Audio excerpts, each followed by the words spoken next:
Assalamualaikum warahmatullahi wabarakatuh. Perkenalkan, kami dari kelompok 5 akan menjelaskan tentang teknik dan prosedur konsolidasi. Pertama-tama perkenalkan, untuk anggota kami ada 1. Muhammad Imbal Haryono dengan NIM 148, 2. dengan Intan Awani Iskandar dengan NIM 155, dan Ismaya Nurzana dengan NIM 146. Konsolidasi menurut metode ekuitas. Berikut adalah contoh perusahaan anak akan menjelaskan prosedur dasar yang digunakan dalam mengkonsolidasikan laporan keuangan perusahaan afiliasi. Metode ekuitas tahun akuisisi. Prop Corporation membayar sebesar $87.000 untuk memperoleh 80% saham bentuk suara Snap Corporation yang beredar tanggal 1 Januari 2006 ketika ekuitas pemegang saham Snap Corporation terdiri dari modal saham sebesar $60.000 dan lahan ditahan sebesar $30.000. Kelebihan biaya investasi atas nilai buku yang diperoleh sebesar $15.000 atau sama dengan $87.000 dikurangi dalam kurung $90.000 dikali 80% dialokasikan ke paten yang sebelumnya belum dicatat dengan periode amortisasi 10 tahun. Laba bersih dan dividen Snap adalah sebagai berikut. Laba bersih di tahun 2006 yaitu $25.000, sedangkan di 2007 adalah $30.000. Lalu dividen dalam 2006 yaitu $15.000, yang pada 2007 adalah $15.000 juga. Dalam kertas kerja, laba prep dari Snap sebesar $18.500 meliputi 80% dari laba bersih Snap tahun 2006 sebesar $25.000 dikurangi amortisasi paten sebesar $1.500. Akun investasi dalam Snap pada tanggal 31 Desember 2006 sebesar $93.500 terdiri dari biaya investasi sebesar $87.000 ditambah laba dari Snap sebesar $18.500 dikurangi dividen yang diterima dari Snap selama tahun 2006 sebesar $12.000. Berbagai pendekatan konsolidasi dan setiap kombinasi penyesuaian serta eliminasi akan menghasilkan jumlah yang benar bagi laporan keuangan konsolidasi. Ayat jurnal penyesuaian dan eliminasi yang disajikan dalam kertas kerja tidak memengaruhi akun buku besar perusahaan induk maupun perusahaan anak. Neraca konsolidasi mencerminkan laba ditahan konsolidasi. Penghitungan jumlah laba ditahan konsolidasi adalah sebagai berikut. Laba ditahan konsolidasi di awal ditambah dengan laba bersih konsolidasi atau dikurangi rugi bersih konsolidasi, dikurangi dividen perusahaan induk. Lalu hasilnya adalah menjadi laba ditahan konsolidasi akhir. Berikut adalah contoh kertas kerja konsolidasi Prop Corporation dan perusahaan. Kertas kerja konsolidasi Prop Corp dan perusahaan anak untuk tahun yang berakhir 31 Desember 2006. Laporan laba rugi pendapatan dalam prop sebesar $250, 80% Snap sebesar $65, dan laporan konsolidasi akhirnya sebesar $315. Untuk laba dari Snap di prop ada sebesar $18,5, lalu di debit penyesuaian dan eliminasi sebesar $18,5. Untuk beban di prop sendiri dikurangi $200, 80% Snap dikurangi $40, dan penyesuaian dan eliminasinya ada di debit sebesar $1,5. Lalu laporan konsolidasi akhirnya adalah sebesar minus $241,5. Untuk beban hak amortisasi sebesar $5 di penyesuaian dan eliminasi debit, laporan konsolidasi sebesar minus $5. Lalu di laba bersih di prop ada $68,5, di 80% Snap ada $25, lalu laporan konsolidasi akhirnya sebesar $68,5. Untuk laba ditahan prop sendiri memiliki $5 dan laporan konsolidasi akhirnya sebesar $5. Laba ditahan Snap di penyesuaian dan eliminasi di debitnya ada sebesar $30, di 80% Snapnya jadi $30.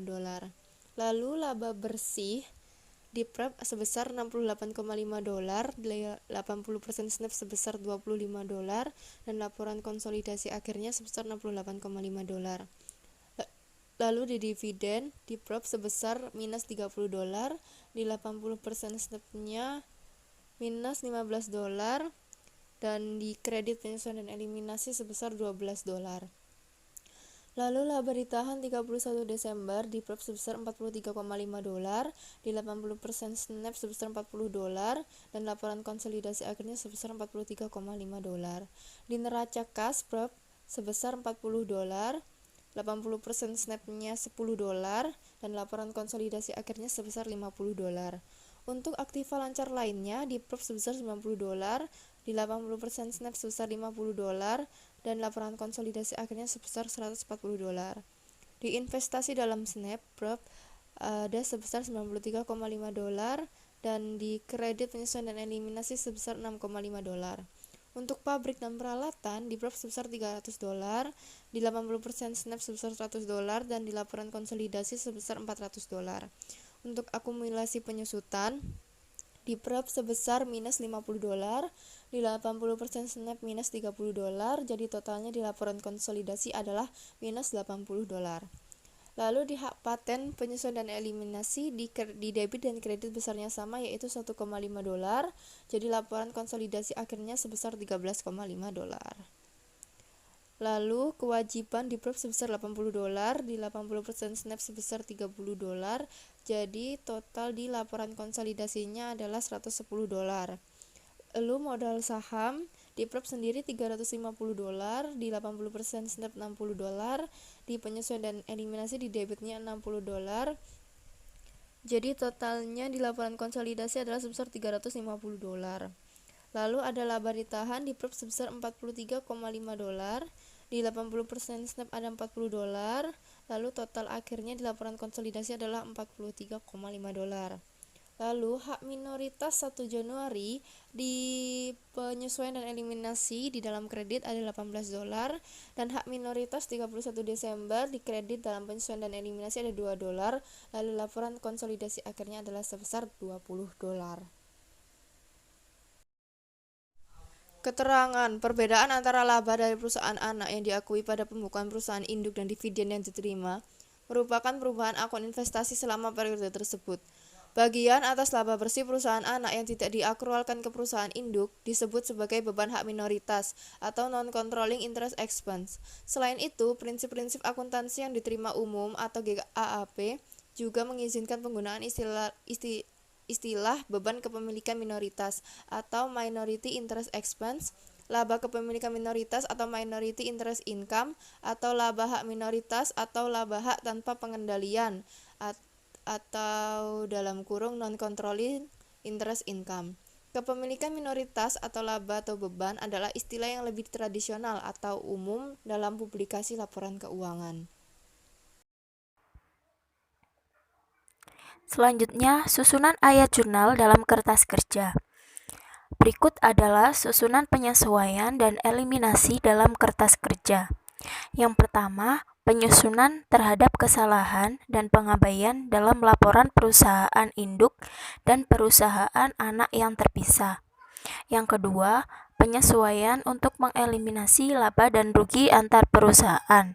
Yang ketiga, penyesuaian untuk mengeliminasi laba dan dividen dari perusahaan anak dan menyesuaikan investasi dalam perusahaan anak dengan saldo awal periode.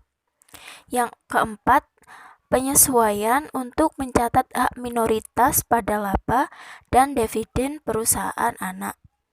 Yang kelima, mengeliminasi saldo investasi dalam perusahaan anak dan ekuitas perusahaan anak. Yang keenam, mengalokasikan dan mengamortisasi perbedaan biaya atau nilai buku. Yang ketujuh, mengeliminasi saldo yang bersifat resiprokal lainnya. Metode ekuitas sampai tahun setelah akuisisi. Pepcorp mempertahankan kepemilikan sebesar 80% pada Snap Corp tahun 2007. Mencatat laba dari Snap sebesar 22.500 untuk tahun tersebut. Pada tanggal 30 Desember 2007, akun investasi Prep dalam Snap mempunyai saldo sebesar 104.000 yang ditentukan sebagai berikut. Biaya investasi 1 Januari 2006 sebesar 87.000. Untuk laba dari Snap 2006 18.500. Dividen dari Snap 2006 12.000. Jadi investasi dalam Snap 31 Desember 2006 sebesar 93.500. Laba dari Snap 2007 22.500. Dividen dari Snap 2007 12.000. Untuk investasi dalam Snap 31 Desember 2007 sebesar 104.000. Karena tidak ada kesalahan atau kelainan laba antar perusahaan yang berkaitan dengan konsolidasi, ayat jurnal kertas kerja yang pertama adalah untuk mengeliminasi laba dan dividen dari Snap sebagai berikut. Laba dari Snap sebesar 22.500, untuk dividen sebesar 12.000 dan investasi dalam Snap 10.500. Berikut ini merupakan contoh kertas kerja konsolidasi Prep Corporation dan perusahaan anak. Kertas kerja konsolidasi Prep Corp dan perusahaan anak untuk tahun yang berakhir 31 Desember 2007.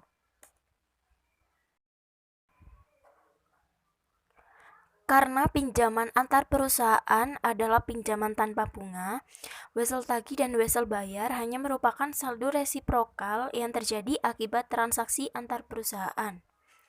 Sebagian besar kesalahan yang dibuat dalam mengkonsolidasikan laporan keuangan akan tampak apabila neraca konsolidasi tidak seimbang. Jika neraca konsolidasi tetap tidak seimbang, setelah totalnya dihitung kembali, setiap pos harus diperiksa untuk memastikan bahwa semua pos telah dicatat. FASB Statement nomor 142 mengharuskan lebih lanjut bahwa jumlah goodwill ditunjukkan sebagai baris terpisah dalam neraca, atau dengan asumsi jumlah tersebut bersifat material, di mana bab ini mengasumsikan bahwa perusahaan mengalokasikan setiap kelebihan biaya investasi atas nilai buku baik ke paten maupun goodwill yang sebelumnya belum dicatat. Prosedur kertas kerja konsolidasi untuk mengalokasikan kelebihan ke aktiva dan kewajiban khusus serupa dengan prosedur yang diilustrasikan untuk mengalokasikan kelebihan ke aktiva dan kewajiban khusus serupa dengan prosedur yang diilustrasikan untuk paten. Namun, dalam ayat jurnal kertas kerja jauh lebih kompleks karena mempengaruhi lebih banyak akun dan memerlukan skema alokasi, amortisasi, dan penyusutan tambahan. Selanjutnya, ini ada contoh kertas kerja neraca konsolidasi PT Corporate dan perusahaan anak per 31 Desember 2006. Laporan arus kas konsolidasi. Laporan arus kas konsolidasi disusun dari laporan laba rugi konsolidasi dan neraca konsolidasi, bukan dari laporan keuangan perusahaan induk dan perusahaan anak yang terpisah. Dengan sedikit pengecualian, penyusunan laporan arus kas konsolidasi melibatkan analisis dan prosedur yang sama seperti yang digunakan dalam menyusun laporan arus kas untuk entitas yang terpisah. Neraca konsolidasi per 31 Desember 2006 dan 2007, serta laporan laba rugi konsolidasi tahun 2007 untuk Polsk Corporate dan perusahaan anak yang dimiliki 80%, yaitu Z Corporate.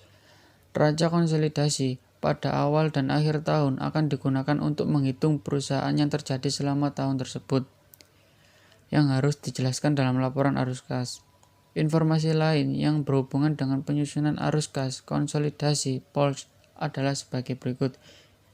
Yang pertama, selama tahun 2007, Z menjual tanah dengan harga perolehan $20 kepada entitas luar seharga $10.000 tunai. Yang kedua, Polsk menerbitkan wesel 2 tahun senilai $300.000 pada tanggal 8 Januari 2007 untuk memperoleh peralatan baru.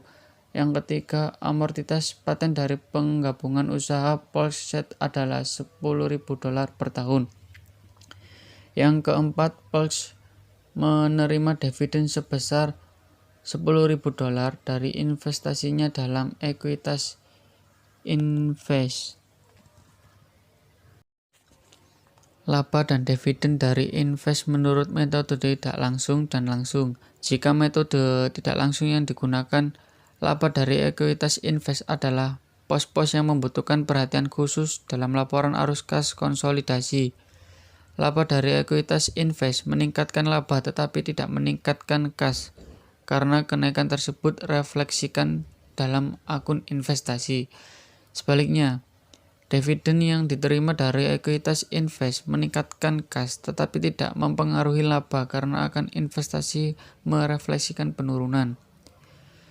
Jumlah bersih pos-pos tersebut dikurangkan dari atau ditambahkan ke laba bersih dalam bagian arus kas dari aktivasi operasi. Pada laporan arus kas, kelebihan dividen yang diterima atas pendapatan ekuitas yang ditambahkan. Laporan arus kas konsolidasi metode langsung. Menurut metode langsung, pos-pos laporan laba rugi konsolidasi yang melibatkan arus kas diubah dari dasar akrual menjadi dasar kas, dan pos-pos yang tidak melibatkan kas dijelaskan dalam catatan atau skedul pendukung laporan arus kas. Membuat neraca lajur konsolidasi. Mempelajari cara membuat neraca lajur. 3 bagian menyusun laporan laba rugi. Laporan laba ditahan dan neraca konsolidasi. Untuk menyusun neraca konsolidasi pada tanggal penggabungan, dalam peraga ada 2 kolom untuk mencatat informasi tentang neraca saldo, perusahaan induk dan perusahaan anak yang memiliki 70%. Sebagian dasar, angka pada 2 kolom tersebut hanya disalin dari neraca saldo masing-masing perusahaan. Jumlah yang dicatat 100% berasal dari perusahaan anak, walaupun perusahaan induk hanya memiliki saham biasa sebanyak 70%. Kita akan menyesuaikan 30% perusahaan anak yang tidak dikendalikan oleh perusahaan induk, hak minoritas, dalam menghitung total konsolidasi. Membuat 2 kolom untuk mencatat debit dan kredit bagi penyesuaian dan eliminasi konsolidasi. Kolom terakhir menyajikan perhitungan saldo laporan keuangan konsolidasi yang benar. Secara vertikal, bagian neraca lajur tersebut menjadi 3 bagian yang terpisah untuk membuat 3 laporan keuangan yang kita inginkan. Sekian presentasi dari kelompok kami. Jika ada salah kata atau hal yang tidak mengenakan, kami minta maaf. Wassalamualaikum warahmatullahi wabarakatuh.